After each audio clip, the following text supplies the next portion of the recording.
And now it's time for more of Southern California's sports fishing voice. Let's talk hookup.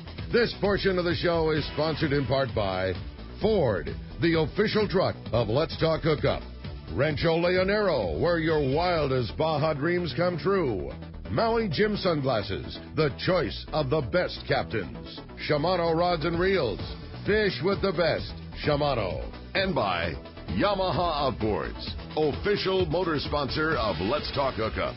Here we go. Another great hour of Southern California's sports fishing voice. Let's Talk Hookup. Here's Pete Gray and rock cod Rick Maxa. Welcome back. Hour number 2. Let's Talk Hookup on the Mighty 1090. Pete Gray here. Rock cod Rick Max is here, too, in the Mighty 1090 studio. And Mr. Bill Varnay, our surf fishing expert, is right here. Wrote the book on surf fishing, Fish the Surf, and the website, fishthesurf.com, and has his own rod series and the whole deal, right? Beautiful rod, too, and how cool is that? And if you're one of the very, very lucky people calling into the radio show today, you're going to have a chance of winning that awesome rod, and it's a rod made by the Cousins Tackle Company and the Bill Varnay Surf Fishing Series. It is a really, really high-end spinning rod. Like I said, we carry them in the shop. I'm very familiar. They are awesome rods and a very cool prize for one lucky person at the end of the show today. And if you want to get through, have a question of Bill, or join us on Let's Talk Hookup this morning, there's 2 ways that you can do that. First, again, is our local line. That's 858 area code 457-1090, or call us toll-free. That number's 877-792-1090. All right, let's go ahead and jump into those phones, Rick. They've been patiently waiting for us. You're not kidding. How about we talk to Rob, calling us from Michigan this morning. Rob, that's a long way from the surf. Merry Christmas, Bill, Pete, and Rick. Thank Morning, you. Rob. Merry Rob. Christmas to you, too. Bill, you got a great book. I've read many books about surf fishing. You got the best explanation on moon phase, tides, and currents, and all that. And you explain it really good. Thank you, Rob. Really appreciate that. I got a line question for you. You talk about using light line all the time unless you're fishing rocks. Convince me of why to stay so light. Now, what are the benefits of it? I'm sorry, didn't quite hear your question. Could you repeat it for me? You talk about using light line all the time, other than like fishing rocks when you can bump your line up. Most guys have the theory, a heavier line, the better you are in case you get a big bite. And you talk about staying with a light line. What are the benefits of that? Well, one of the reasons I like the light line is it's much easier to fish with. When you're using much lighter baits and lighter rigging, it's much easier to cast. And one thing about surf fishing is I would say 80% of the fish are within about 60 feet of shore. They're not a long cast away, but they need to be an accurate cast, and it's much easier to do on the lighter line. Another thing is, of course, you're fishing for fish that are anywhere from maybe 6 ounces to 12 pounds. So in that grade of fish, you're not going to want to be fishing 20 and 30 and 40-pound tests like we used to in the past. You want to downsize your test. And we thought about this a lot over the years, and really the conclusion we came to is that fish in the surf are very close to the same size as fish you'd find in a lake. If you were to go out in a lake and use a jig master with 40-pound test and a 4-ounce sinker and a 12-foot rod, probably wouldn't catch too much. So when you go down to the surf, you want to downsize your equipment and try to match it up with the size of fish you're fishing. So if I was fishing the smaller fish, 10 pounds and less, I'd probably be fishing 4 or 6-pound test. If I was fishing big sharks or off the rocks, then I'd upsize my line anywhere from 12 to 60-pound braid, depending on what I'm doing. What's light line to Bill Varnay? Light line to me would be 6-pound test. 6-pound. I normally fish 6-pound test all the time. I used to fish 4 a lot, but I don't have as much confidence in myself as I used to. So I fish 6 now. And Lucky Crafts are $25 a piece. So. That's right. That's right. And I always wear my swim trunks when I fish those Lucky Crafts. Exactly.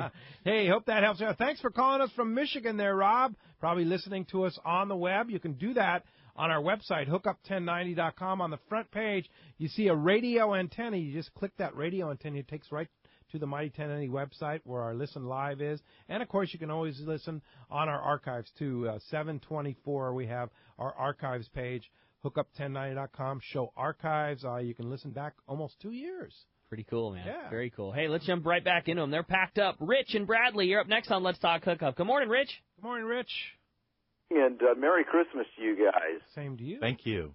Yeah, Bill, I'm really glad you made it in. And before you got here, a lot of the conversation was on the local halibut and one guy talked about going scuba diving and seeing the bottom paved with them.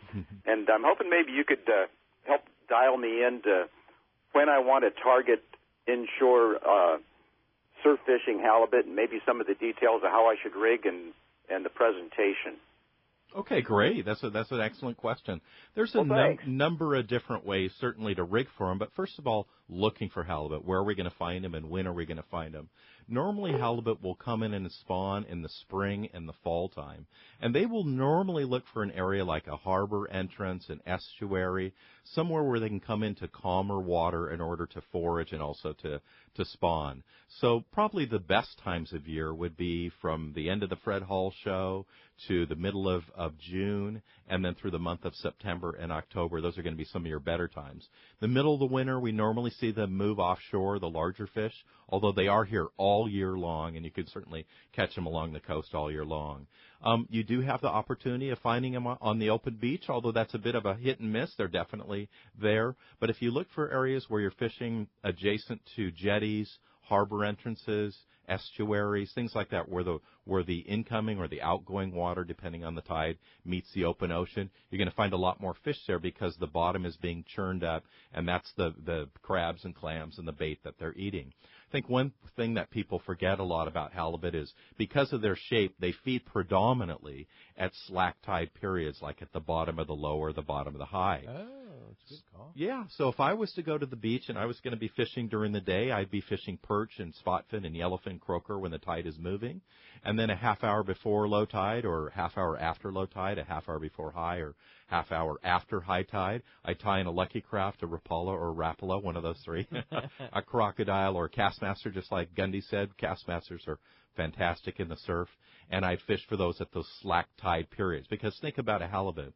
If it is to come up out of the sand to go after a bait in, let's say, a medium rolling tide period, it's going to be like a kite. It's going to get sideways to that current, and that current's going to push it away. So they're lazy by nature. They want to wait till there's a calm period. And then as far as what I'm going to use to fish for them, well, there's certainly a couple of schools of thought there. More times than not in the past decade, guys have been catching them on lures. I think we'd see as many today caught on crocodiles and Castmasters as we'd see on Rapalas, Rapalas, and Lucky Crafts, but more people are using those hard baits now than we're using in the past. So all three of those work. I like to use half-ounce and three-quarter-ounce crocodiles or Castmasters, and the Castmaster both in the chrome and the gold color. They both work. I use a gold color on an overcast day, a chrome color on a bright sunny day. And then as far as the Lucky Craft or the Rapala are concerned, you're looking for something that's about 120 millimeters in length, so about 6 inches, 5 to 6 inches long. You can either straight tie those to your line and cast them out, or you can use braid with about a 2-foot fluorocarbon 12 to 20-pound top shot. So like a DT-16, do you want one that dives that far, a Rapala DT-16? You do. You want something that's going to dive. It's either going to suspend itself near the bottom or dive all the way to the bottom. The only thing you want to remember on those diving hard baits that will have a longer lip on them is if you're in a rocky or a kelpy area, don't take them all the way to the bottom. And a slow retrieve to the shore normally is a smart way to start. Okay. And if you're retrieving like a DT, a Rapala, see, I said it. Rapala DT-16. If you hit a rock, just stop and it'll float back up, right? Exactly. They float. Now, many of these suspension baits, they won't come all the way up to the surface. They will float up from the bottom. But, yes, that's definitely one to do. You hit a rock or something, you want to just stop for a second. And if you do get hung up in some kelp, especially a kelp patty that's floating around making its way to shore, just be patient with it. Just reel it in as it's coming towards shore and get it up onto the sand and pull your lure out. If you pull hard on that, your line will break in those kelp and off your lure. Why do you use a fluorocarbon leader when you're fishing like with Power Pro? I like a fluorocarbon leader, especially not so much because of its invisibility, which we're told it's invisible. The way that it refracts light underwater is different than monofilament. But more important, it's abrasion resistant, and that's one thing we're dealing with all lures and them running along the sand on their way in, is that it will abrase the line right above the knot, where it will have a great chance of breaking, either on a big fish or on a cast. When you're surf fishing, are you carrying 2 rods with you or just one? Sometimes we'll carry 2 rods with us, definitely. There used to be a rod holder out that went around your waist, and people have asked me for years if I know where I can find it. And I said, yeah, you can see it on eBay for about $200 now. There's so few of them out there. But, yes, I would normally carry 2 rods, one rigged up with a Rapala, Lucky Craft, a lure, and then the other one with a Carolina rig so I can perch and yellowfin and spotfin fish. That's cool, man. That's great info. Good stuff. Jeez. Thanks a lot for the call this morning. Hey, with that, speaking of good info, we're going to find out what's going on the water. Our man, our fishdope.com reporter extraordinaire, Dave Hansen, your saltwater guide, is on the line right now. What's up, Dave? Hey, good morning, you guys. Good morning. Morning, Dave. Merry Christmas to everybody. Are you on dry land? Yes, we are. Wow. It was a little windy last night. We were supposed to be out fishing rock cod this morning, but my clients backed off. So we're waiting now to go out on the boat parade tonight. But Very nice. Here's what's been going on out there, guys. It's been really, really good lobster fishing over at Catalina again. I talked to Brandon, and they've been doing really good over there, lobster fishing up and down the coast. As soon as we get some rain here on the coast, I think that we'll do pretty good on the lobsters back on the coast here, up in the harbors, down in San Diego, up in Long Beach. We're just waiting for that rain. Also, the rockfish fishing's been very, very good. I was out rockfish fishing a couple days ago. 2 days ago. And we fished right out in front of Dana Point. It was very, very good there in 300 feet of water. Also, there's good rockfish fishing over at Catalina. I talked to a couple of my buddies that were over there on their skiffs. And there's also a guy caught a yellowfin tuna out on the 209 on, I believe it was Thursday. So there's still a little bit of fish hanging around, and who knows what's going to happen after this next big blow at the end of the week. I don't know what we're going to do this week, guys. We got one day of nice weather tomorrow, and then it's going to get really gnarly again. So maybe it's time to put your rods and reels in the rack, pull some line off, get ready, go rockfish fishing between Christmas and New Year's, and get ready to go buy me some presents for Christmas. There you go. What do you want, Dave? What can we buy you? I need some shoes. A new pair of shoes. Yeah, if you look at all my pictures, I don't have any shoes. Well, oh man, that's right. I forgot about that. No shoes. Yeah. Well, let me give you a little tip, Dave. If you're listening to Let's Talk Hookup, that's next Saturday. We're going to have a couple of great guests. We have Dwayne Diego and John White from Dana Landing in Mission Bay, and we're going to be giving away a pair of Olakai shoes. So well, there you go. I'll have to call in and talk to Dwayne. There you go. How about that, huh? Well, Dave, of course, fishdope.com and all joking aside is the place you want to go. Man. What a great last-minute Christmas gift for somebody that likes to fish. Use the code Hookup Now. You get it for $149. Hookup Now, all lowercase, no space. $169 for the complete year. You get $20 off, $149. Make it a Christmas gift extraordinaire for your fishing buddy or your spouse or just somebody that wants to know what's going on. And how do we get a hold of you, Dave? Yeah, if you guys would like me to come with you on your boat and show you how to do it, show you how to catch some fish, how to use all your electronics, you can give me a call at 949-374-0786, or you can look me up on the web at yoursaltwaterguide.com. Also, I got a 65 Hatteras we can get you out on if you need a boat to charter. So just give me a call, and we'll try to set you up with whatever you need. Sweet. All right. Thanks, Dave. Merry Christmas to you. We'll talk to you next Sunday. Thanks, Dave. All right, guys. Check out the pictures. Kelly will be taking lots of pictures of the parade tonight, so check them out on Facebook, and I'll talk to you guys next week. All right. Thanks, Dave. That's cool. All right. Let's go ahead and jump back in the phone. You got it, man. Kit from Lake Forest is standing by this morning. Kit, good morning. Thanks for joining us. Hey, good morning, guys. Hi, Kit. Yeah, Bill, is your night fishing, do you catch a lot of fish at night as compared during the day? You know, I really prefer fishing in the day. Most surf fish bite during the day. There's a qualifier there for sure, but spotfin, yellowfin, croaker, perch, they're pretty much day biters. And you're going to find from sun up to sundown all day long, depending on the tide. It's a good time to fish for those.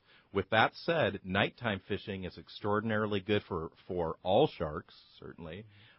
We know as the striper world that the big striper have been caught at night.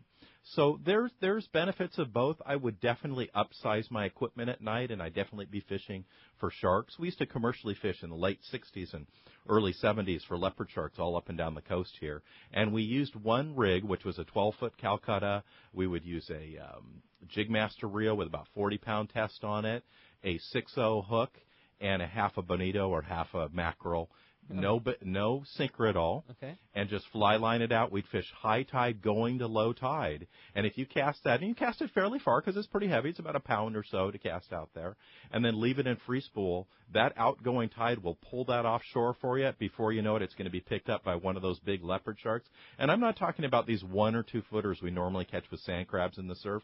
We're talking 30 and 40 pounders out there, and they're all along our coast. And how do you release those?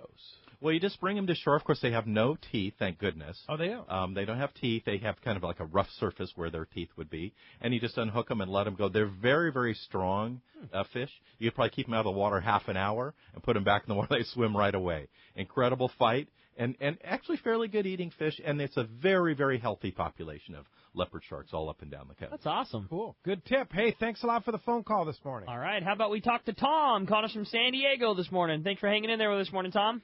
Good morning, Tom. Yo, Tom. Oh, good morning, morning. There you are. Yes. Anyhow, first of all, I wanted to say I was happy to hear you had Jorge Tellez on down in Cabo. Went down last year and fished with him. I took a bottle of Johnny Walker Red. You go in that magnificent 43-footer, and he's got Johnny Walker Black up on the bar. And my question, though, is for your guest. What does he prefer to match up the rod with as far as a reel, and what are the more tasty surf fish? Well, as far as rod and reel combinations, I'll normally fish like a 2500 series or a 3000 series spinning reel. And I'll load that up with 6-pound monofilament. I normally will use Pink Andy as my favorite line. I like to use a colored line so I can see it easier. Exactly, kind of old school. And you know, the thing about that, Rick, about being old school is all of you guys, you've been keeping these secrets for years about this pink line working. You know, all the guys who fished over at Catalina, the red, the pink, it really works well in the surf and it's certainly offshore too. But we'll use about that size of reel. We'll match it up with a 7 to 9 foot medium action rod. I think if you didn't have a surf rod, I'd probably look for a steelhead type of rod. And that's what we're going to use in the surf generally during the day when we're fishing the perch and the spot fin and the yellowfin. And then at night, I'm going to upsize it. I'm going to go to a 12-foot rod. I think, like Rick said earlier today, one of those white rods that somebody picks up from Kmart, and match that up with a bigger conventional reel, like around a Jigmaster size, Torium, Calcutta, any number of different bait casting reels, and then fish that at night. There you go. Man. Great info. Good info. Thanks a lot for the phone call this morning. Brian in Chula Vista, you're up next on Let's Talk Hookup. Good morning, Brian. Thanks for joining Morning, us. boys. Bill, Pete, and Rick. Merry Christmas and Happy New Year. Same to you. Thank you, Brian. At this time of year, you know, some people think of pine trees and snow glistening on the mountains, and I drove by Fisherman's Landing yesterday and saw the cowtails of the yellowfin tuna just overflowing out of the carts there at La Presti Dunn Sport Fishing, and it was like the best winter sight ever. It was so great. You got it, man. So most of my questions that I was going to ask about halibut fishing from the surf have already been addressed, but I wanted to ask Pete and everybody, how is your lobster season going, and if you're pulling up full hoop nets? You know, I went a couple times in the bay this year, and one was very successful, had a good night. It's slowed down in the bay quite a bit recently, but I think, like Dave said, when we get some rain, I'll probably be back out there. The ultimate one was going with Brandon Hayward. We did a day-and-a-half trip to Catalina, and, oh, man, it's so good. Catalina's the total spoiler. And one of the reasons Catalina is so good is they don't commercially fish the front side of the island. So, therefore, and that's why Santa Monica Bay is so good, right? I mean, they don't commercially fish Santa Monica Bay, too. So, wherever they can't commercially fish and you can legally hoop net, that's always a good place. The bays, Santa Monica Bay, and front side of Catalina. So, yeah. So, how about yourself? It's been pretty good. I usually do a lot of it off the pier, and I tried the Shelter Island pier for the first time this year, thinking the mouth of the bay might work. But wow, the sea lions were heavier there than I've ever seen them, and even bit through my PVC tubes. Oh, no way! Oh, my God. Wow. That's something. I kind of took some of my extra bait and threw it out as far as I could away, and it distracted them long enough that I could get a few pulls and got one So not bad. All right, there you Nice, go. Well, thanks yeah. for the report. Thanks a lot for the call this morning. Sea lions in San Diego Bay are the worst. Horrible. It's crazy. It is crazy Worse how than bad ever. it is. Yeah, it's bad. Yeah. It's so bad. Yeah, I hate those things. We're kind of hoping that the nature corrects itself, like when Craig Hebert was on a couple of weeks ago. We were talking about all the baby sea lion strandings, and to just kind of leave them alone. That's called nature correcting itself, and we certainly hope that unnatural people don't step in there and try and correct nature for us. I hope there's a lot of absolutely them. right. Yeah. I hope there's a lot of correcting going down. Yeah, yeah, that's right. Seems to be. Mother Nature, Yeah, go to all work. right, come on. All right, well, hey, let's jump into the phones because they are still jam-packed. How about we talk to Sam, calling us from Irvine this morning. Hey, Sam, welcome to the show. Morning, Sam. Good morning. Hey, Bill, I got your book. I got it a long time ago. It's a great read. Thank you. But my question is, you go in the tackle shop and everybody's showing their pictures and stuff. Some dude had a big old halibut in like a yellow plastic. Do you use plastics in the surf? And the other thing is, what natural baits do you prefer? Well, yes, you could definitely use plastics in the surf. Think about surf fishing. The thing about surf fishing is just about any bait that is for any size of fish that's 20 pounds or less that you're going to find in freshwater or in saltwater, it's probably going to work in the surf. Is applicable, huh? It is, and it makes a lot of sense to look through your tackle box and say, let me try this, let me try that. You'd be surprised at what people haven't tried which will work. But, he had like a yellow plastic with all that grassy-looking collar on it, and I was like, yellow? Really? Okay. Exactly, and that's the thing is, to be successful in surf fishing, you always want to match your lures to what baits occurred naturally in that area. So a good example of that would be if I was to go fishing off the beach down here normally, and I was to cast out a 5-inch white swim bait, probably wouldn't catch anything. That's not normally what you're going to see swimming around in the surf.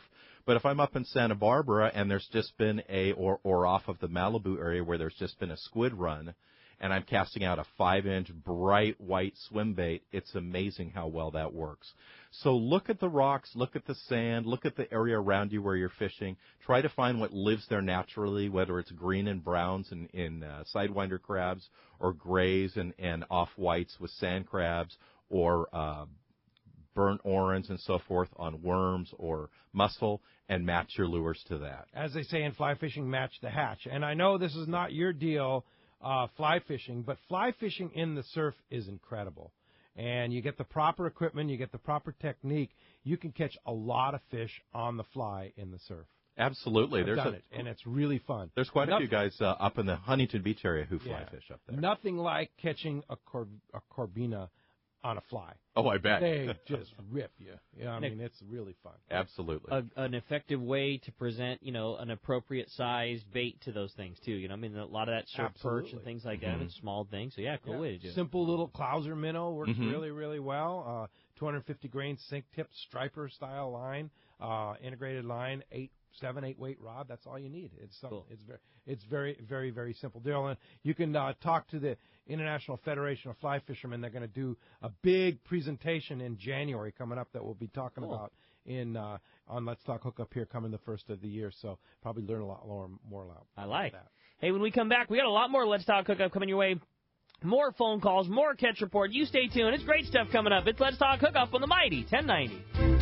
Inland Boat Center is the destination for your next boat. They've been around 35 years, so they're here to stay with something for everyone. Inland Boat Center has a giant inventory of all types of boats, including the perfect saltwater fishing boats made by Arima and Defiance. Inland Boat Center has a huge 2.5-acre indoor showroom with over 300 new and pre-owned boats, making them the largest boat store on the West Coast. Family owned and operated, they are proud of their customer service. They take trades of all types. Come check out their inventory of Defiance boats from 20 to 29 feet, or the fantastic selection of the amazing Arima boats from 17 to 21 feet. Inland Boat Center has a full service department, fiberglass repair and upholstery department. Everything you need is under one roof at Inland Boat Center, 681 East San Jacinto in Paris. Check the website for the current inventory and more at inlandboatcenter.com. If you've heard the advice Scott Sherman from Fifth Avenue Insurance has given anglers over the past couple of years, you know there is much more to your boat insurance than just a low rate. Well, Fifth Avenue Insurance can not only find you the lowest rates on your boat insurance, they also make sure the coverage you get meets all your needs. What if you had an accident with the boat and found out you didn't have proper coverage? Well, that just won't happen when you insure with Fifth Avenue Insurance. Call them for advice on your current boat policy or any of your insurance needs. Fifth Avenue Insurance, 619-640-3130, or check the number 5 THAVEINS.com. Have you checked out the giant Fast Lane kayaks in Mission Bay yet? It's hard to miss, right in the middle of Dana Landing, across from SeaWorld in Mission Bay. This massive 5,500 square foot location is loaded with Hobie Mirage Drive kayaks and all the accessories. They also have a great selection of Hobie clothing, stand-up paddle boards, paddles, and more. Check out the new model Hobie kayaks arriving daily and see the great deals on previous year's models. Even test a kayak or stand-up paddleboard right out their back door on Mission Bay. When it comes to Hobie kayaks, no one does it better than the crew at Fast Lane Kayaks at Dana Landing across from SeaWorld in Mission Bay. Check FastLaneSailing.com. When it comes to fishing rods for saltwater, there's just one name you need to know, CalStar. Take, for example, the Graphiter series. It's a true graphite and fiberglass composite rod, the finest it's ever been built. And for anglers seeking traditional performance, durability, and quality at an affordable price, the CalStar West Coast series of rods and blanks are the ones for you. Their master craftsmen bring decades of rod building experience to every rod they make. So if you want your fishing rods to be truly state-of-the-art, I always recommend CalStar at fine tackle stores everywhere. Here's John Ireland for Rancho Leonero. The main emphasis on the ranch, we're going to keep it old style. We're not going to change anything. We're just going to improve what we have. The kitchen is brand new kitchen this year with all new kitchen equipment, new stoves, ovens. We put a new freezer in. We've put in all brand new split air conditioners with thermostats to make sure every room is cold. We've also worked on the boat fleet with a couple large lures, a 31 and a 34. We've got the largest Super Ponga fleet on the East Cape, all with brand new Yamaha motors. Brand new beds. We've got all Serta beds, the best beds in Baja, I kid you not. We're working all the time at the ranch. We're not changing it, just making it a lot better. That's why we get the high TripAdvisor reviews. It's my responsibility. I got to take care of you. I'll personally guarantee your best fishing experience and vacation at Rancho Leonero. RanchoLeonero.com. Our new reservation phone number is 800-646-2252, 646-BAJA. Welcome back to Let's Talk Hookup on the mighty 1090. All right, phones are packed. They want to talk to Mr. Bill Varnay, surf fishing expert, so let's go ahead and jump into it. Roy in San Diego, you're up next on Let's Talk Hookup. Roy, thanks for hanging in there with us.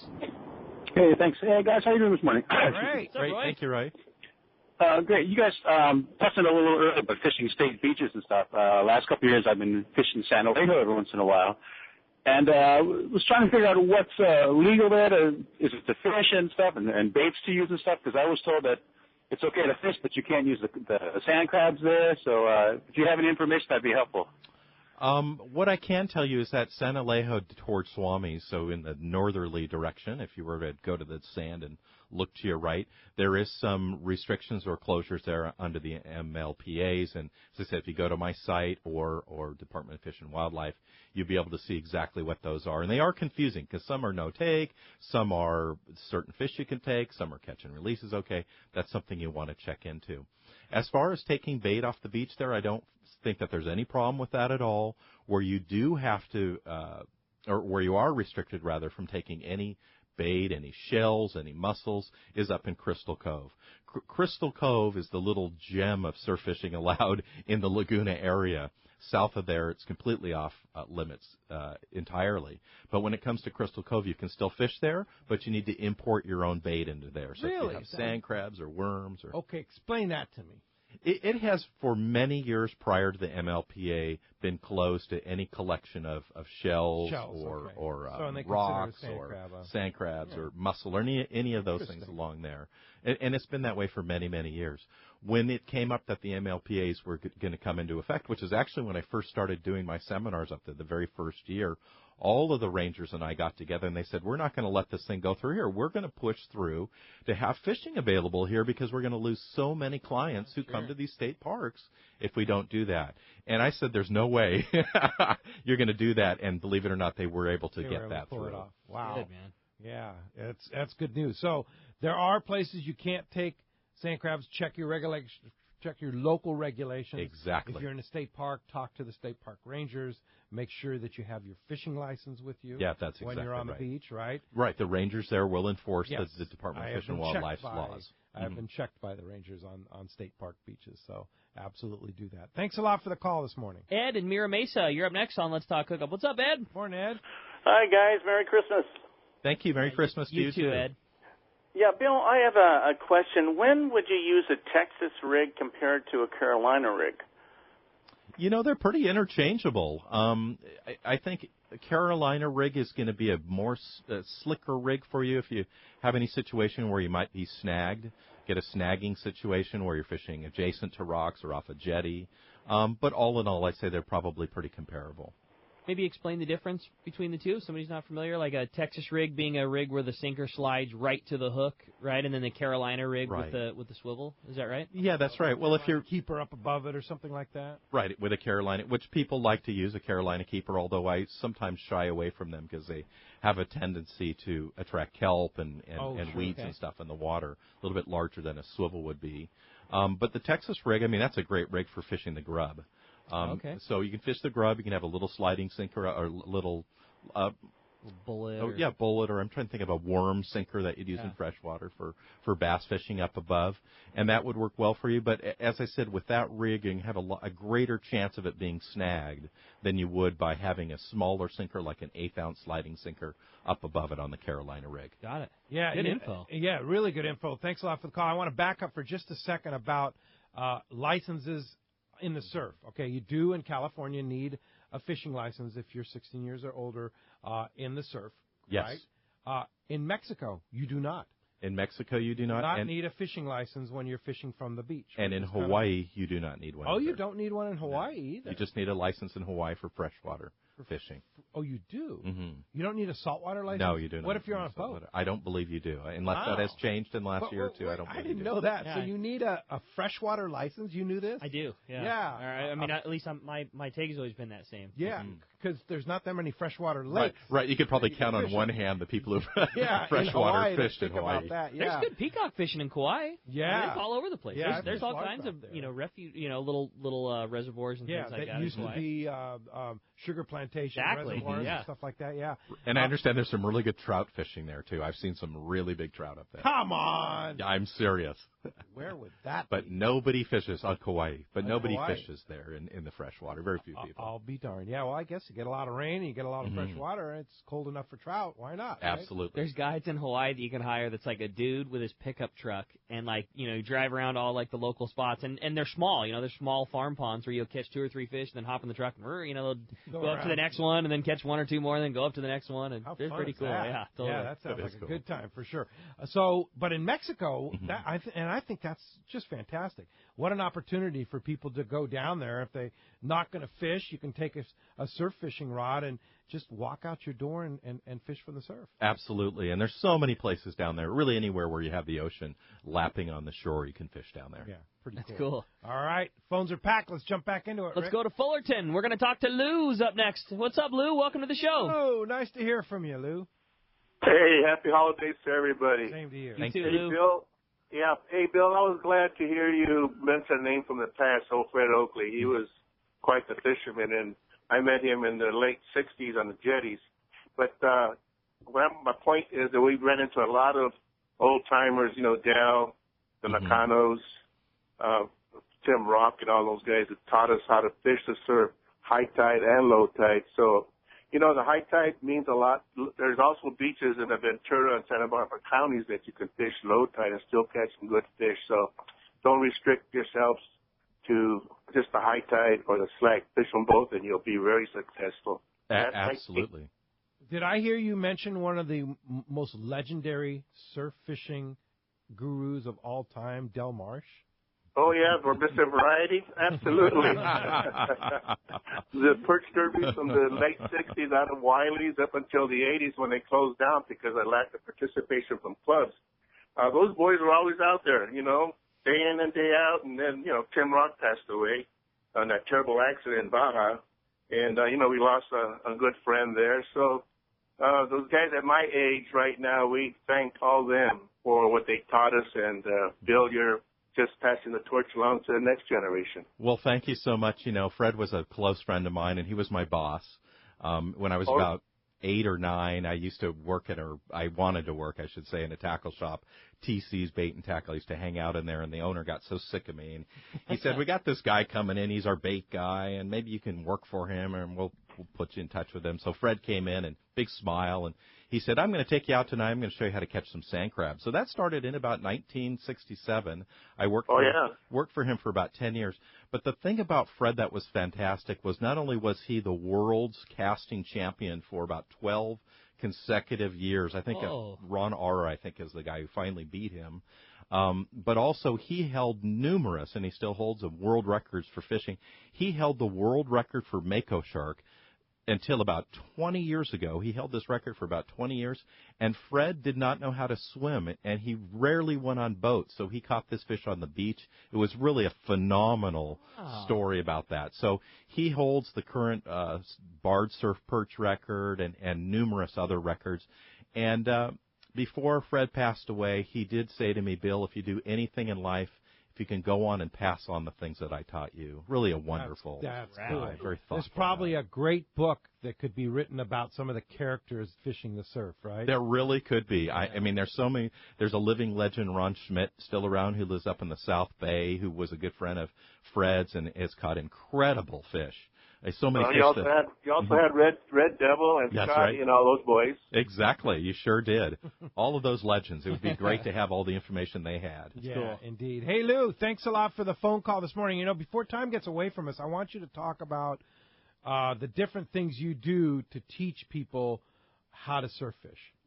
In other words, the seminars and that type of thing? Seminars, website, book, the whole thing. I mean, people are, probably one of the most requested things I get via email is, what do I want to take my kids surf fishing, or I want to go learn more about surf fishing. What do I do? Where do I go? How do I do it? That's a great question. You know, surf fishing is such a fabulous thing because you can go down for just a couple hours with your kids or your wife or your friend. They can watch or they can participate, and you can really have a great time down there. A really good way to learn is, first of all, go online. There's a lot of good sites. My site, fishthesurf.com, of course, a great site. SC Surf Fishing, which is a forum online where people post reports and pictures, is a great place to learn. Not only do you learn on that site where they catch the fish, but what they're using for bait, how they rig, and so forth. Yeah, I think BD Outdoors has a surf fishing portal, right? Exactly. BD Outdoors has got one. SoCal Surf Rats, which is our sister internet site. They've also got all kinds of postings of surf fishing in there. So that's a good place to start.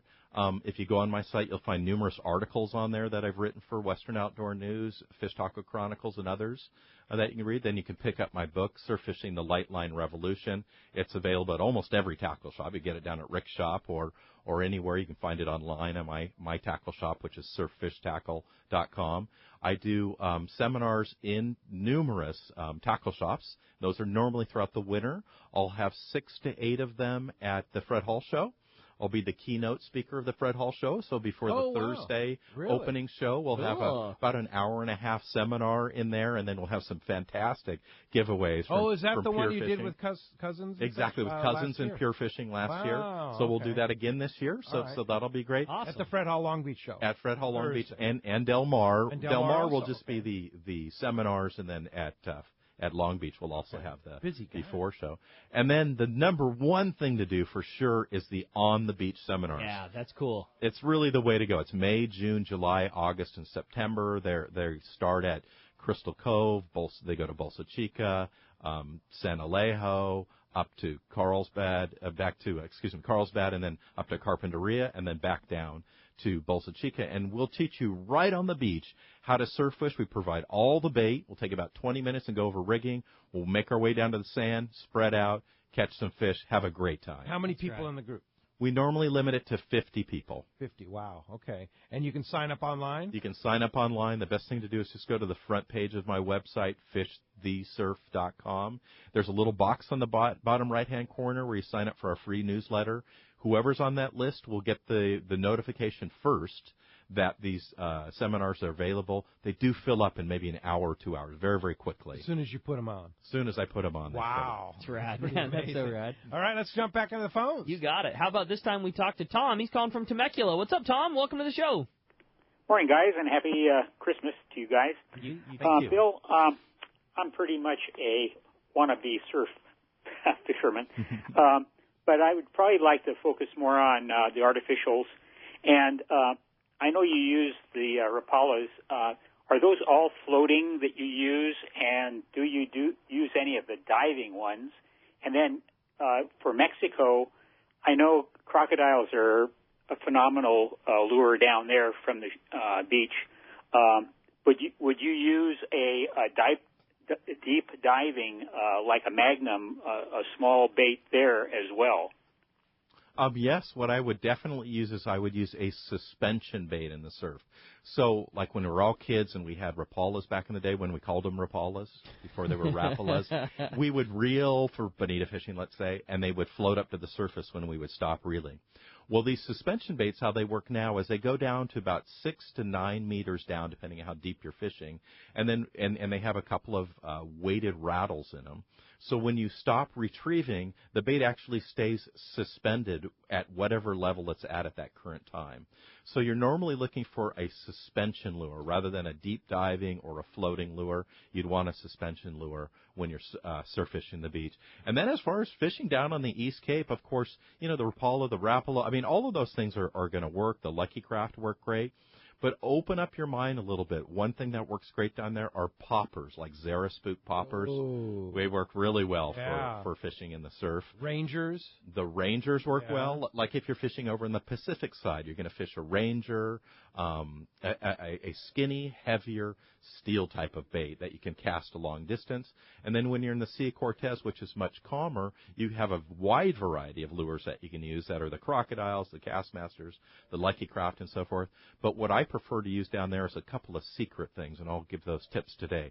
One is something that we used years ago, and I know that Pete used this when he was a kid. Bobber and feather. We used to use those in King Harbor for fishing for bonito. Bonita, yeah. You can cast those. You get the bobbers that you fill with water, fill it about halfway full of water, about a 3 to 4 foot leader on it with a bonito feather, and cast that off of the East Cape as far out as you can, really all the way down to Cabo San Lucas. Splash It's like that a regular lead-headed bonita feather. It's a non-lead-headed bonita feather. It's just the feather itself on usually like a 1/0 size hook. Okay, almost like a fly. Almost like a fly, exactly, like using the fly. And then the other technique that we use is we use a 1/2 ounce chrome sinker, and then below that we tie about 2 to 3 feet of 12-pound fluorocarbon or heavier, and then tie a needlefish to that you'd use for freshwater trolling. Cast that out in a sandy area, allow it to sink to the bottom, and then retrieve that back towards shore. That's how fast? Normally a slow retrieval. I'll usually retrieve on all my lures slow, fast, and a stop and start, and find out which one I get a bite on. Needlefish. But the needlefish, what will happen is that sinker will bump along the sand and create a little attention and, of course, be shiny, and that needlefish will be flopping behind that thing, and those fish will come right up on it. Really? Cool. Jump right out. Good tips. Yeah, very similar to what you were talking about would be the fly in a bubble they use a lot in the Sierras, right? Yeah, exactly. Yeah. It's just like a fly in a bubble in the Sierras. Okay. Sierras have a much slower retrieve, though. Yeah. Thanks a lot for the call this morning. Henry in Santa Cruz, you're next up. Will join us here on Let's Talk Hookup. What's up, Henry? Henry. Hey, good morning, guys. Merry Christmas to everybody. Same to You you. too, Henry. Hey, I had a question. I've got, I do a lot of surf fishing, and they put a lot of the marine protected areas in here. And I can't find a good map or a good GPS that's oriented towards the, towards the land side. Nothing that, shows streets, parking lots, things like that. Bill, have you seen anything that has either an app for your phone that really shows the marine protected areas on the, from a beach perspective? I know there is an app for the phone. I don't have the web address of what that is, but there is an app for the phone that will actually is an alarm that when you go into those marine protected areas will go off on your phone. Really? And let What a you good know, idea. Let you know your left foot is inside the zone. But without that technology, a really good way to do it, this is what I use all the time, is I will go like to my site, for example, or Department of Fish and Wildlife site, and they'll have somewhat of an aerial view of where it is located on the beach. I'll kind of note where that is, and then I'll go on Google Earth, and I'll be able to zone in exactly where it is, find the streets that go right to it, and where I can park.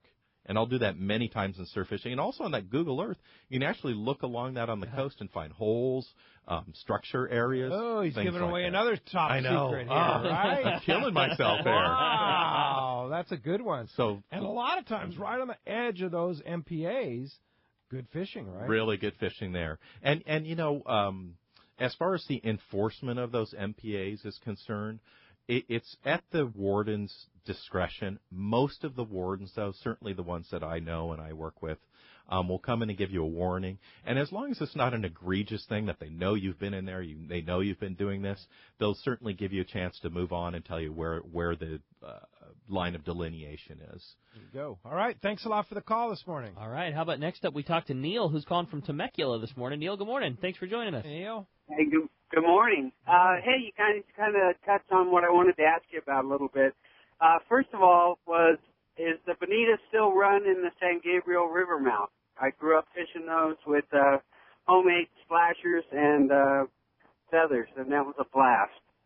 And my second question was, I want to upgrade my son's fishing reel to a waterproof one that they recommend for ocean fishing.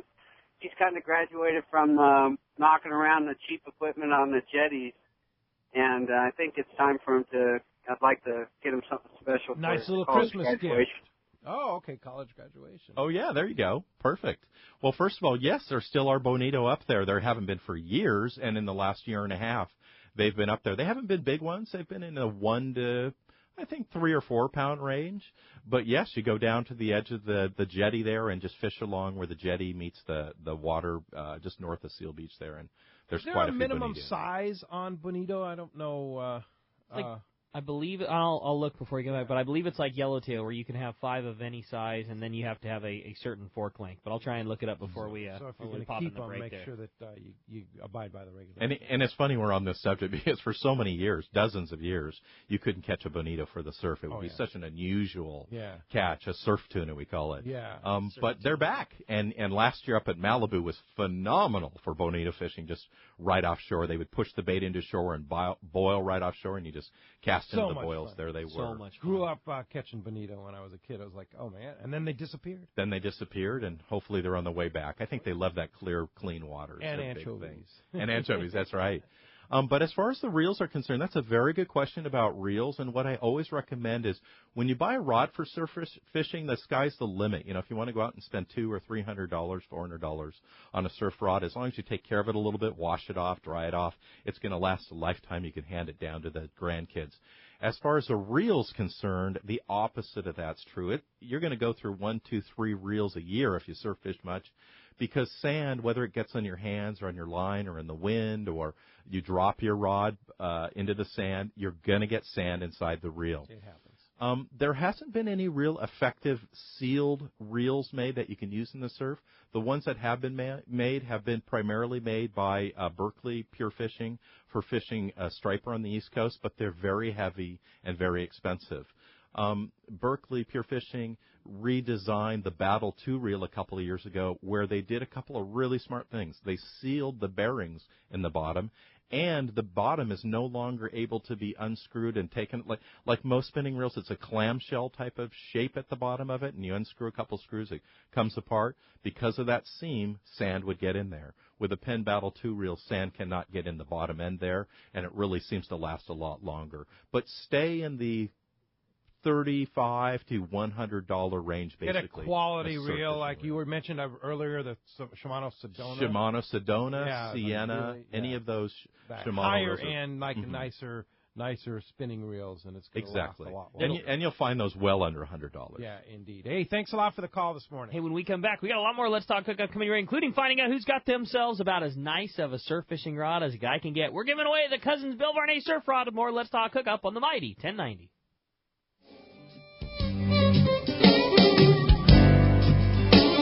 XEPRS 1090 AM, Rosarito, Baja California. You're listening to the home of the Aztecs. He's gone.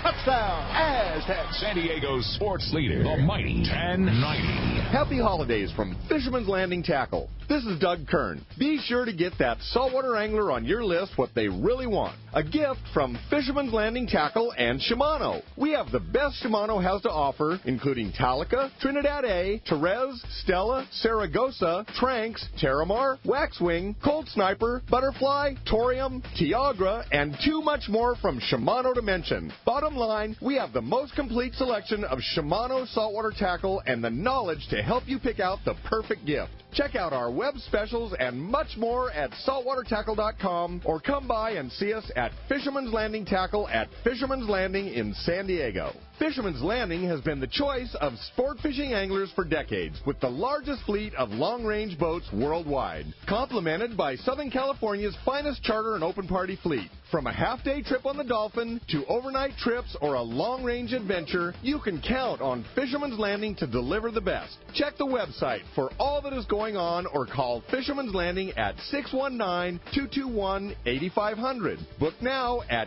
fishermanslanding.com.